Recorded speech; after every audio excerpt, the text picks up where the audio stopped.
Olá, minhas amigas, meus amigos, companheiros e companheiros de Ideal Espírita, muito boa noite. Vamos então, minhas amigas e meus amigos, iniciar a nossa pequena exposição de hoje, dando as boas-vindas a todos e que as bênçãos de Jesus envolvam a todos nós, amigas, amigos, desencarnados, encarnados, presentes a esta casa de estudo e oração nesse momento de fortalecimento espiritual. O evangelista Mateus registrou no capítulo 5, versículo 4 do seu evangelho, uma das bem-aventuranças citadas por Jesus no Sermão da Montanha, quando ele diz: bem-aventurados os que sofrem, porque eles serão consolados. E nós adotamos essas palavras de Jesus como tema da nossa pequena exposição, do nosso estudo de hoje. E nós sabemos que somos espíritos encarnados, moralmente imperfeitos, e que estamos envolvidos em um processo de evolução e habitamos um planeta, um mundo de expiação e provas que, por sua vez, passa por um período de transição que se desenvolve naturalmente e que o elevará à categoria de planeta de regeneração. E isso desperta em nós alguns questionamentos, como, por exemplo, a presença da justiça das aflições pelas quais nós passamos na Terra, ao que acontece por acaso e ao que eventualmente não aconteceria por acaso. E a doutrina espírita nos traz a compreensão que, do ponto de vista divino, a justiça está presente em todos os momentos, em todos os acontecimentos da nossa vida. Pensando ao contrário disso, nós não estaríamos então considerando a grandiosidade de Deus. Seria assim como atribuir ao acaso todas as circunstâncias que envolvem a humanidade. Se nós imaginarmos que alguém possa estar sofrendo por acaso, imaginarmos que situações insalubres possam ocorrer em determinadas famílias e em outras não, ou então com determinada pessoa e com outras não, nós estaríamos perdendo o sentido da aceitação da grandiosidade de Deus. Existe uma fala atribuída a Albert Einstein, afirmando que Deus não joga dados com o universo. E quando nós raciocinamos em relação à presença da justiça nas aflições, nós estamos pensando na grandeza de Deus e em nos mostrar que nada acontece por acaso, que nada é resultado de um jogo de dados com o universo, que nós estamos colhendo no presente os frutos do que semeamos no passado e tendo a oportunidade de conhecer as questões fundamentais para a nossa evolução espiritual. E nós sabemos também que não é possível sofrer um efeito sem haver uma causa que produza esse efeito, porque isso seria acreditar ao acaso tudo o que nos acontece, e nada acontece por acaso. Os acontecimentos que nos envolvem no presente têm origem no passado. Isso não significa que esse passado necessariamente tenha que remontar de existências anteriores. Muito do que nos acontece nessa existência, em outra tem origem. Uma enfermidade, por exemplo, sofrida por alguém nos dias de hoje, pode ser o efeito de uma causa gerada em uma das nossas existências anteriores. E que na atualidade, para a sua evolução espiritual, haja a necessidade desse alguém resgatar essa causa. E para isso, a enfermidade se manifesta. E, sendo necessário para isso, que a enfermidade se manifeste. Por outro lado, muitas das enfermidades que nós sofremos na atualidade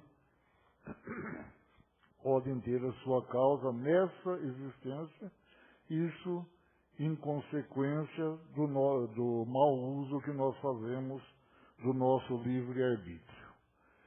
E no livro O Problema do Ser, do Destino e da Dor, de autoria de Leon Denis, nós vamos encontrar o momento em que ele fala do poder da nossa vontade em lidar com a dor, quando ele diz: aquele que enxerga a dor não somente como uma amiga, mas também como uma grande professora, muito obrigado, Pedro, mas também como uma grande professora, perguntando-se: o que é que esta dor quer me dizer?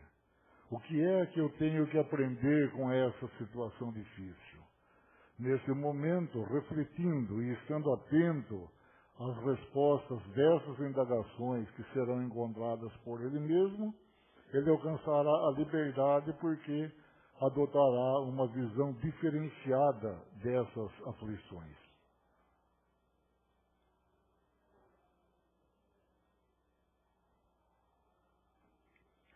E isso é diferente do que acontece quando nós nos revoltamos, porque nada acontece por acaso.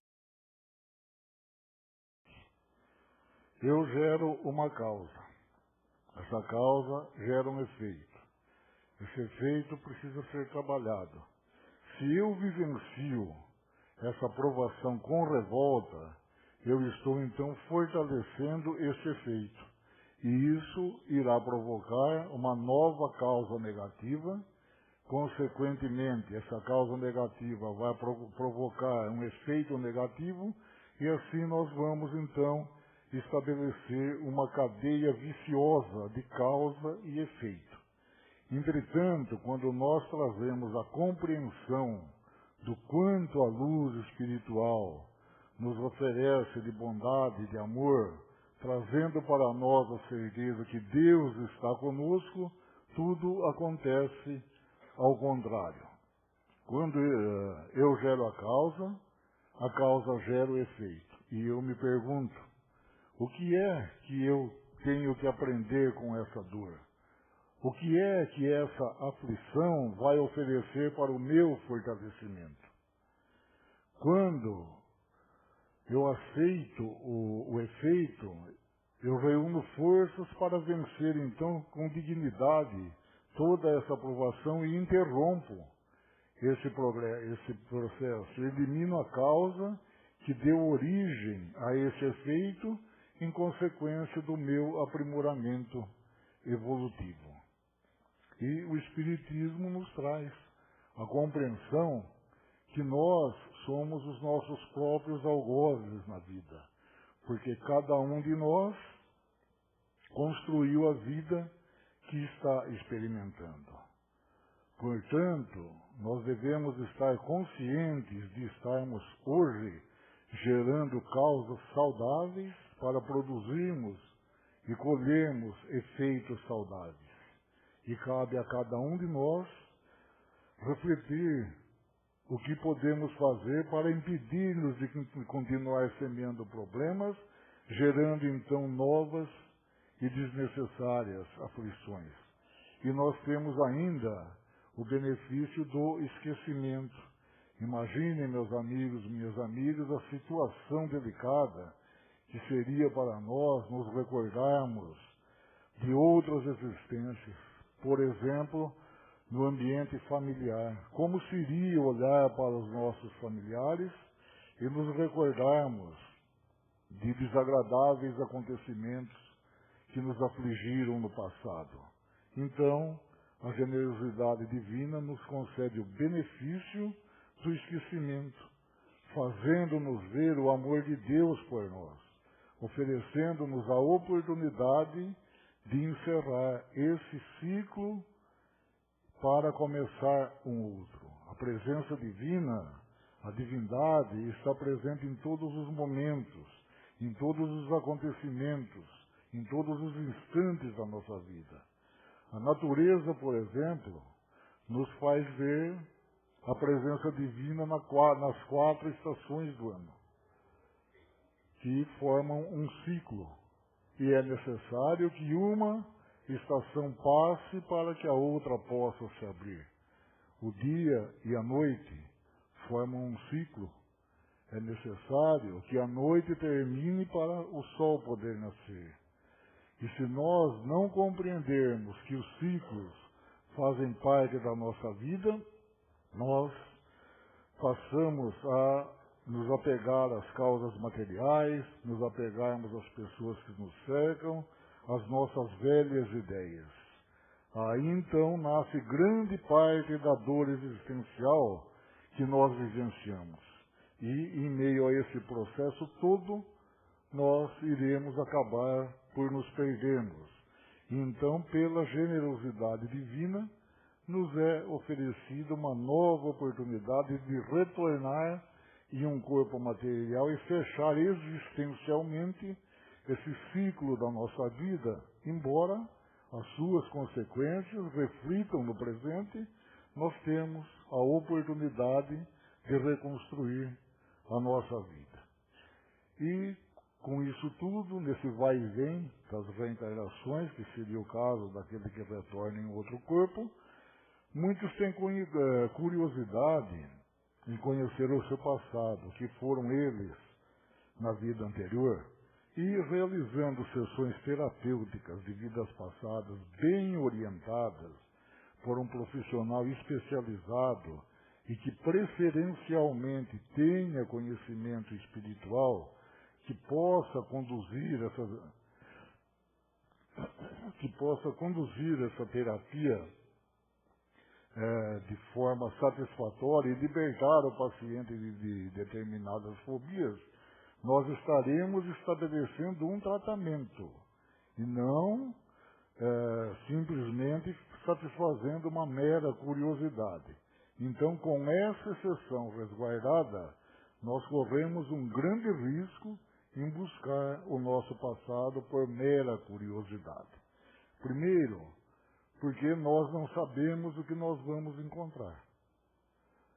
E não teremos nenhuma garantia de que aquele passado que nós vamos crer que seja o nosso, realmente seja. E segundo, que se fosse saudável que o nosso passado viesse à tona, ele viria naturalmente assim como vem para muitas pessoas. Mas o que ocorre é que quando esse contato se faz, flui naturalmente, é porque se faz necessário para que a pessoa, ao entrar em contato com essa experiência, desperte para algo maior e desperte para o seu crescimento espiritual. Mas buscar o conhecimento do passado, por mera curiosidade, quando, olhando o presente, nós podemos saber o que construímos no passado, é uma invigilância, é uma temeridade. E se nós quisermos ser melhores no futuro, nós temos que construir o nosso passado no presente, no hoje, porque amanhã, o hoje já será o passado. E construir um bom passado exige de nós educar os nossos sentimentos, trabalharmos o nosso comprometimento com o bem e a nossa generosidade com as pessoas, compreendendo que a vida é feita de ciclos e que Deus nos consagrou com o esquecimento para que, resguardados e fortalecidos, nós passemos pelas expiações e provações com dignidade. O capítulo 5, item 20 do Evangelho segundo o Espiritismo, traz para nós o conceito do bem e do mal sofrer. E agregando o conceito do bem e do mal sofrer, nós vamos sentir em nós a presença divina. E, sentindo em nós a presença divina, nós vamos compreender o que é o bem sofrer. O bem sofrer é sofrer com dignidade. E com essa compreensão, nós vemos então o sofrimento transformar-se em um grande aprendizado. Quando nós vemos os exemplos de vida de Francisco Xavier, Madre Teresa, Irmã Dulce e de tantos outros que passaram e estiveram entre nós, nós vemos neles a aceitação do bem sofrer sem mágoa ou rancor, porque eles entendiam a razão da dor. E quando nós entendemos a razão do sofrimento, nós passamos a compreender melhor a oportunidade que nos é oferecida de crescer espiritualmente. No mal sofrer, nós nos revoltamos. E a revolta é fruto da inconsciência. A revolta é fruto da ideia de que nós somos vítimas. E então nós pensamos, por que é que eu sou vítima dessa enfermidade e não o meu vizinho? Por que é que desencarnou o meu filho e não o filho de fulano? Por que é que tudo isso acontece comigo e não acontece com ciclano?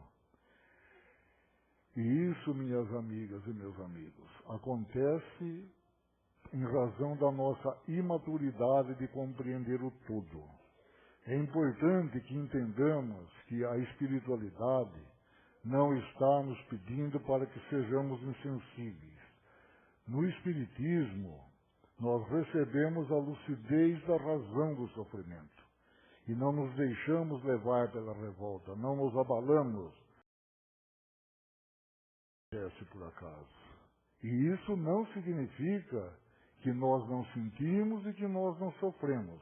A diferença é que, aceitando o bem sofrer, nós sentimos e passamos pelo sofrimento com dignidade.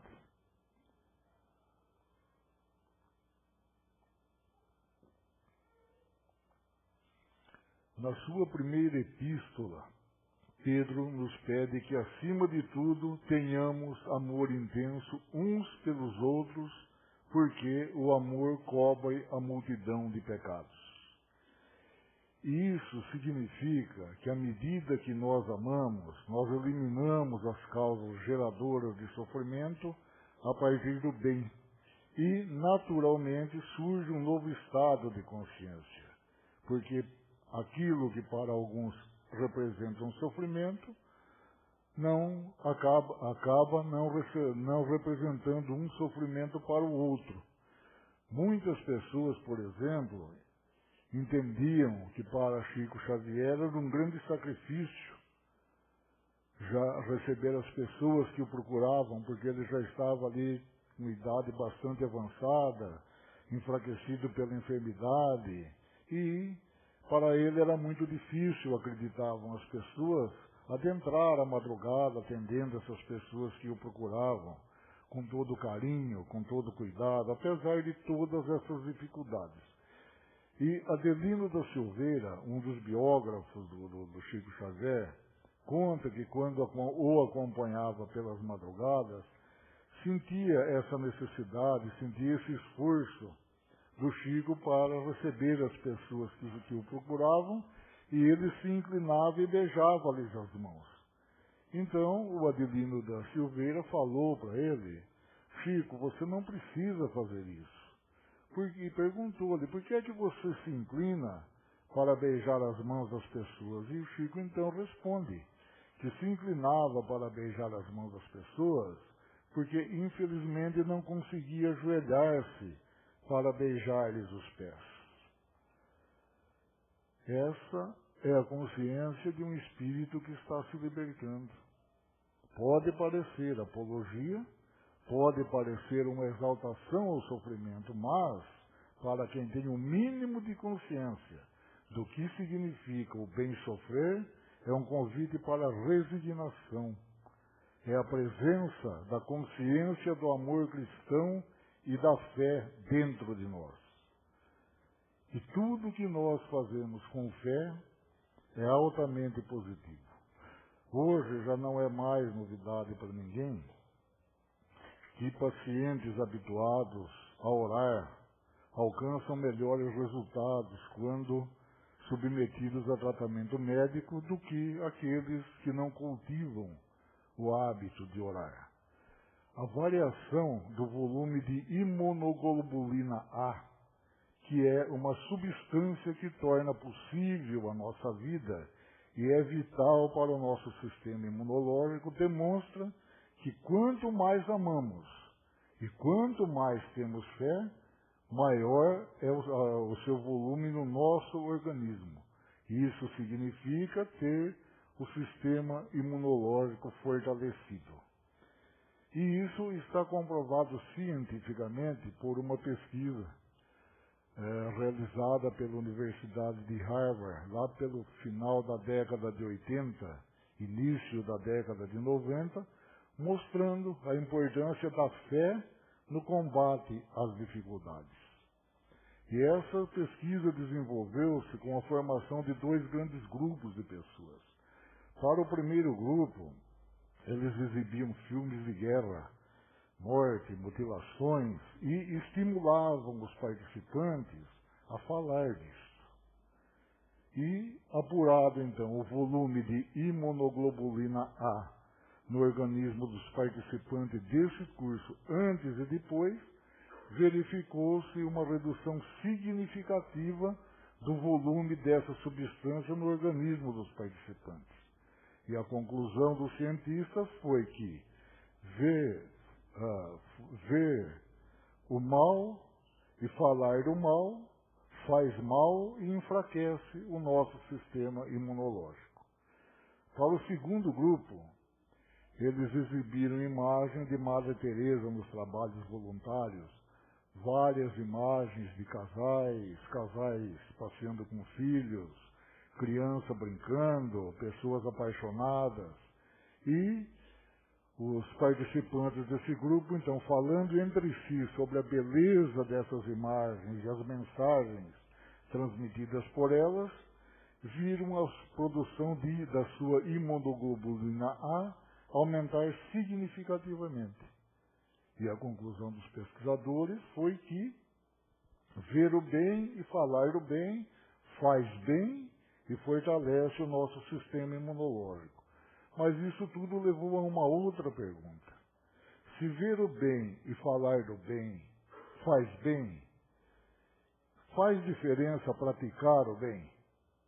Formou-se então um outro grupo e iniciaram uma nova experiência, mandando esse novo grupo de pessoas para uma atividade em um campo de trabalho assistencial, para cuidar de crianças, de idosos, de deficientes, e fizeram então a mensuração, a medição da imunoglobulina A em cada um deles antes e depois, e apuraram que o volume de imunoglobulina A no organismo de cada um havia aumentado consideravelmente, e concluíram então que ver o bem e falar do bem faz bem, e praticar o bem faz um bem ainda maior. E disso tudo surgiu outra dúvida.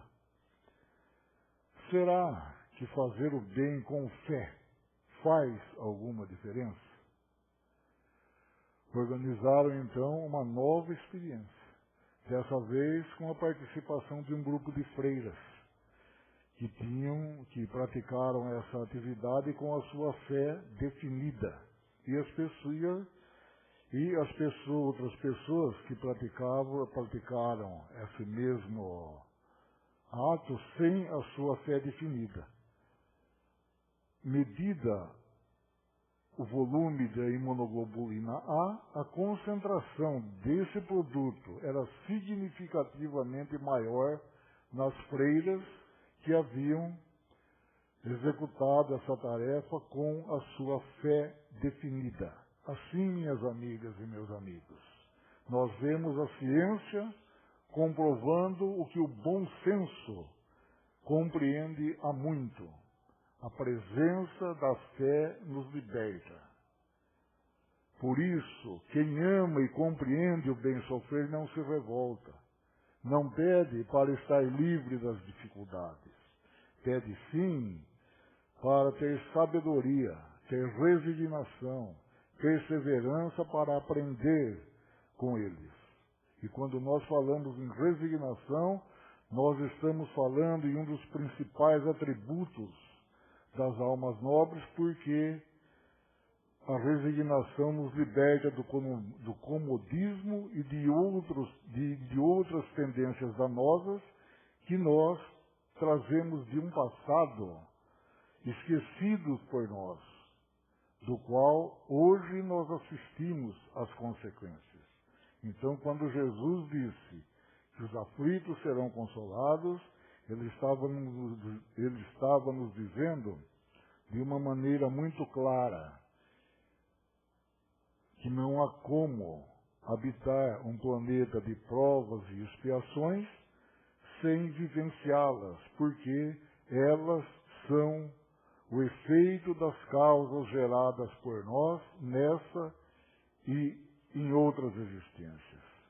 Mas que não nos deixemos nos abater. Não deixemos de crescer e semear o bem.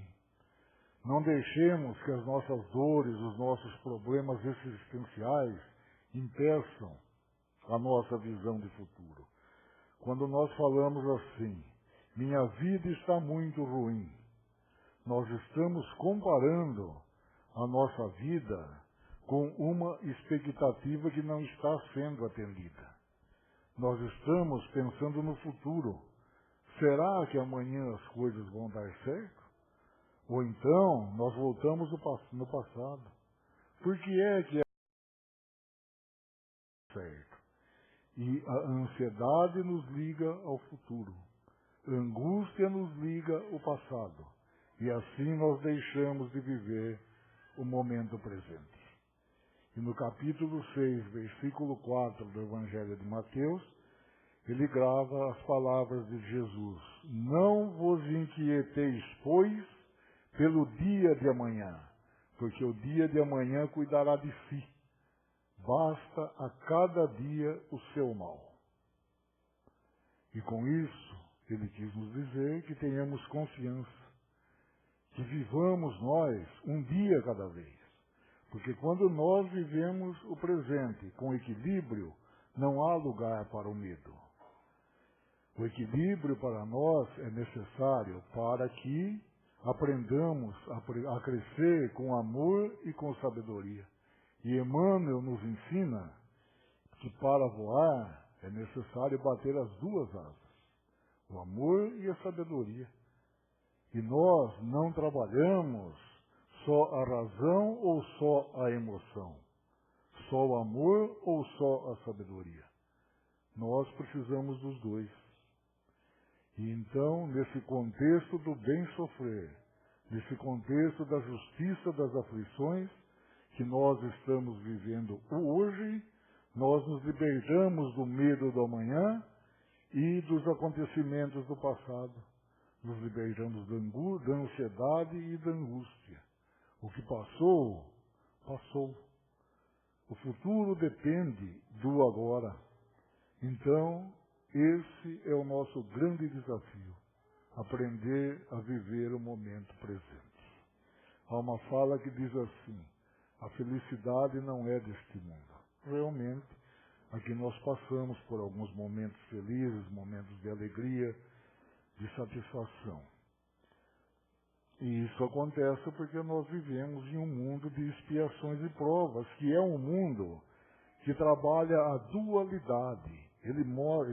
Nós vivemos em um planeta que mostra para nós a dualidade, duas coisas opostas. Por exemplo, o quente, o frio, o dia, a noite, o certo, o errado, o amor, o desamor. E isso significa que nós precisamos ainda da dualidade para ter uma referência do que nós temos que fazer de certo. E isso é típico dos espíritos imperfeitos. Na esfera superior não há a necessidade da dualidade, do oposto negativo para valorizar o oposto positivo. Assim como, por exemplo, para que uma pessoa aprenda a respeitar afetivamente a outra, ela necessite passar por experiências afetivas frustrantes. Nós, meus amigos e minhas amigas, podemos viver o reino de Deus aqui e agora, no nosso íntimo, dentro de nós, no nosso mundo interior. Porque quando nós aprendemos a viver o presente, nós nos libertamos do sofrimento, nós nos libertamos do ego, da nossa falsa noção do eu. E quando nós nos libertamos do ego, nos libertamos da nossa falsa noção do eu, e deixamos de nos comparar às outras pessoas, nós passamos então a viver a nossa divindade interior. Nós passamos a interiormente viver o reino de Deus.